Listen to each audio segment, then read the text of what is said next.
এই একটি ছোট্ট জিনিস 2 কোটি মানুষের ঘর আলো করে দিতে পারে। কিন্তু কিভাবে? পাবনার ঈশ্বরদী পদ্মার তীরে এখানে দাঁড়িয়ে আছে বাংলাদেশের সবচেয়ে বড় স্বপ্ন, রূপপুর পারমাণবিক বিদ্যুৎ কেন্দ্র। আজ আমরা ভেতরে যাব। 1961 সাল তৎকালীন পাকিস্তান সরকার এখানে পারমাণবিক কেন্দ্র বানাতে চেয়েছিল। স্বাধীনতার পর বঙ্গবন্ধু কিন্তু চেয়েছিলেন। বারবার থেমে গেছে স্বপ্ন। ৬৫ বছর পর ২০২৬ সালে সেই স্বপ্ন সত্যি ভেতরে হলো। ঢুকতে হলে 3টি নিরাপত্তা স্তর পার করতে হয়: আইডি কার্ড, রেডিয়েশন স্ক্যানার আর বিশেষ অনুমতি। এটি বাংলাদেশের সবচেয়ে সুরক্ষিত স্থাপনা। এই গম্বুজটির কংক্রিটের দেয়াল 1 মিটারের বেশি পুরু। বিমান দুর্ঘটনা হলেও ভেতরে কিছু হবে না। ভূমিকম্প, টর্নেডো সব সহ্য করার ক্ষমতা আছে এই এটাই কাঠামোর। সেই কক্ষ যেখানে পারমাণবিক শক্তি জন্ম নেয়। এই বিশাল পাত্রটির নাম VVER-1200 রাশিয়ার রোসাটম কোম্পানি তৈরি করেছে। এটি তৃতীয় প্রজন্মের সবচেয়ে নিরাপদ রিঅ্যাক্টর প্রযুক্তি। এটি একটি ইউরেনিয়াম ফুয়েল বান্ডেল। রূপপুরের প্রথম ইউনিটে এরকম 163টি বান্ডেল আছে।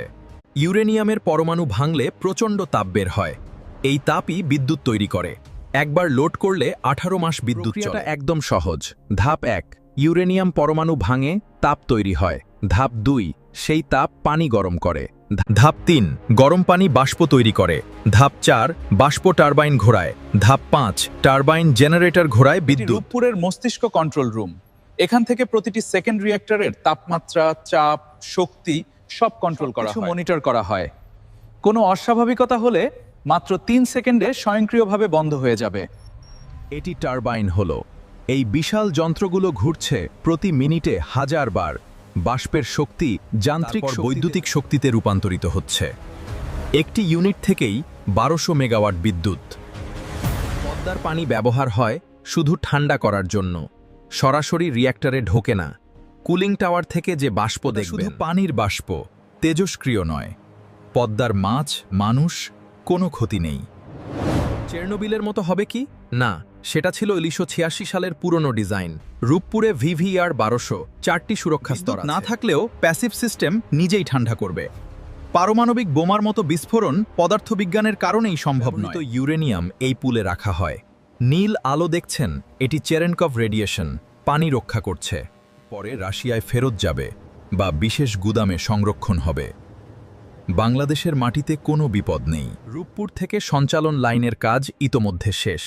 30% উৎপাদন ক্ষমতায় পৌঁছালেই জাতীয় গ্রিডে বিদ্যুৎ যাবে। সেটা হবে 2026 সালের জুলাই-আগস্টের মধ্যে। 2 ইউনিট পুরো চালু হলে 2 কোটি মানুষের বিদ্যুৎ মেটাবে। এপ্রিল 2026, এই দিনটা ইতিহাসে লেখা থাকবে। বাংলাদেশ হলো পৃথিবীর 33তম পারমাণবিক শক্তি ব্যবহারকারী দেশ। নিভৃত গ্রামে যে স্বপ্ন দেখা হয়েছিল 1961 সালে, আজ সেটা বাস্তব। বিদ্যুতের দাম বাড়বে? পারমাণবিক বিদ্যুৎ দীর্ঘমেয়াদে সস্তা। জ্বালানি আমদানি কমলে দাম স্থিতিশীল হবে। বার্ষিক $100 কোটি জ্বালানি সাশ্রয় হবে। বিস্ফোরণ হলে ঢাকা নিরাপদ? পারমাণবিক বিদ্যুৎ কেন্দ্র থেকে পরমাণু বোমার মতো বিস্ফোরণ সম্ভব। এটি পদার্থবিজ্ঞানের সত্য। সর্বোচ্চ দুর্ঘটনায়ও 10 কিলোমিটারের বাইরে কোনো ক্ষতি নেই। প্রশ্ন 3, পদ্মার মাছ নিরাপদ? হ্যাঁ, কুলিং সিস্টেম সম্পূর্ণ আলাদা। রিঅ্যাক্টরের পানি কখনো পদ্মায় নিয়মিত পানি পরীক্ষা চলে। আন্তর্জাতিক মান বজায় রাখা হচ্ছে। 60 বছর, এটাই রূপপুরের আয়ুষ্কাল। রক্ষণাবেক্ষণ করলে আরও 30 বছর, 2 কোটি মানুষের চাহিদা পূরণ হবে। 10% বিদ্যুৎ চাহিদা রূপপুর পূরণ করবে। জ্বালানি নিরাপত্তার এক নতুন অধ্যায়।